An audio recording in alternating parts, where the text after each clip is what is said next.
Representative Mahala Mijid, UN Committee Chair Ann Skelton, dear Kate Thompson, Excellencies, distinguished guests, dear colleagues and friends, buenos dias. I'm honored to welcome you to the first of its kind Ministerial Conference, and I'm grateful to President Petro and the government of Colombia for hosting it. Muchas gracias. I'm very sorry that I cannot be with you in person as I had hoped to be. Nelson Mandela said, there can be no keener revelation of a society's soul than the way in which it treats its children. By that measure, our collective soul is badly stained, because every year, half of all children globally experience some form of violence. The results are serious harm to their physical and mental health and well-being, setbacks to their education and future employment, unhealthy behaviors, and perpetuating the cycle of violence from generation to generation. Addressing this horrific reality requires concerted action from all of us at every level, from political capitals to schools, communities, and homes. That's what this conference is about, because we know it's possible to make a difference.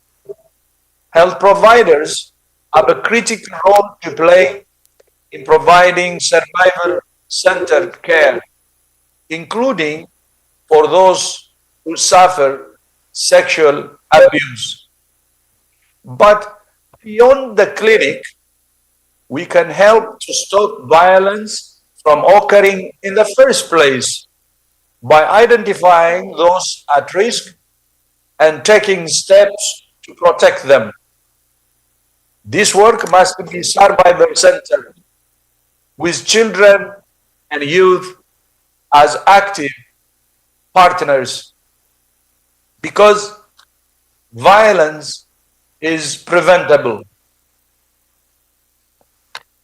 WHO and our partners have produced a package of evidence-based interventions called INSPIRE, 7 strategies for ending violence against children. This is complemented by the RESPECT package of strategies for preventing violence against women and girls. Both of these packages of interventions provide evidence-based strategies to stop the cycle of violence in a wide range of settings: in homes, through parenting interventions; in schools, through life skill training; in social protection schemes, through cash transfers; in communities, by changing harmful social norms, including gender norms; and in the built environment, through the creation of urban upgrading schemes and public spaces. These strategies have demonstrated that dramatic reductions in violence and its impacts are possible. For example, parenting interventions in South Africa reduced abusive parenting by more than half, and in the Philippines by 1/3. Schools-based interventions have been associated with reducing violence among students by almost half in Uganda, and by 1/3 in the United States. And in Zambia, cognitive therapy for child victims of violence reduced symptoms of post-traumatic stress disorder by almost 90%. These interventions work. The challenge is to scale them up for the children and communities that need them most. This conference can be life-changing and life-saving to those children and communities. We need to live here with ambitious plans to dramatically accelerate progress. To this end, I pledge that next year, WHO will establish a new initiative, Childhoods Without Violence, which will partner with 10 to 15 countries to scale up the INSPIRE interventions. WHO will continue to support countries to measure prevalence, monitor progress, develop workforce capacity, and advance global advocacy. I'm also proud of establishing the first WHO Youth Council, which I hope will become a powerful advocate for ending violence against children.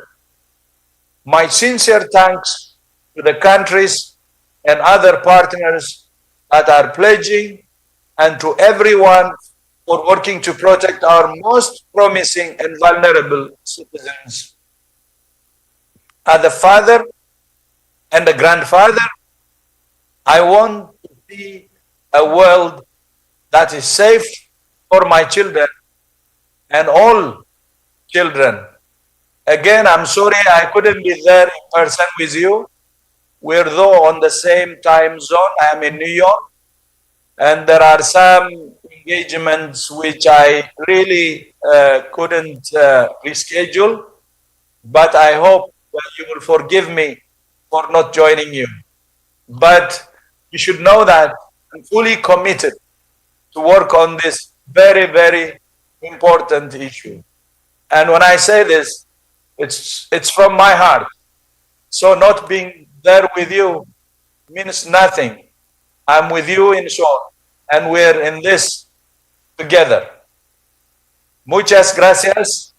I thank you, and all the best. And based on the decisions, I will follow up and do my share. And full support from WHO.